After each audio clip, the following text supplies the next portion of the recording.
Voice of Cameroon, la voix de l'espérance.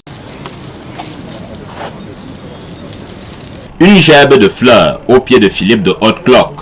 Ce général français dont la statue est l'un des symboles de la victoire des Alliés au terme de la Seconde Guerre mondiale.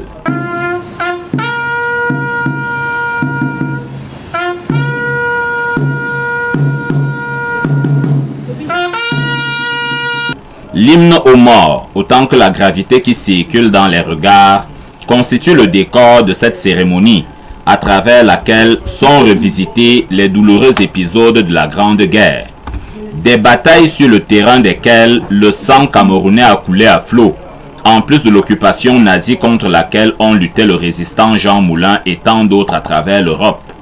À eux, un hommage du ministre français des Armées, lu par Philippe Marchand, ambassadeur de France au Cameroun. Nous nous souvenons de ceux de 1940 et de leurs efforts héroïques à Montcornet, Saumur, Narvik ou dans les Alpes. Nous nous souvenons des hommes et des femmes qui ont refusé d'abandonner la patrie à ceux qui l'avaient occupée et à ceux qui l'avaient trahie. Résistants, ils s'étaient engagés sans calcul ni garantie.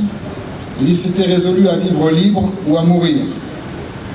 Nous nous souvenons des combattants des forces françaises libres venant de France, d'Afrique, des Outre-mer, d'ailleurs. Les drapeaux camerounais et français, solidaires depuis lors autour de cette liberté pour laquelle ils ont lutté, ont flotté sous le ciel de Douala en présence du gouverneur Samuel Dieudonné Ivaradiboua du littoral et sous la conduite de l'attaché militaire de l'ambassade de France au Cameroun.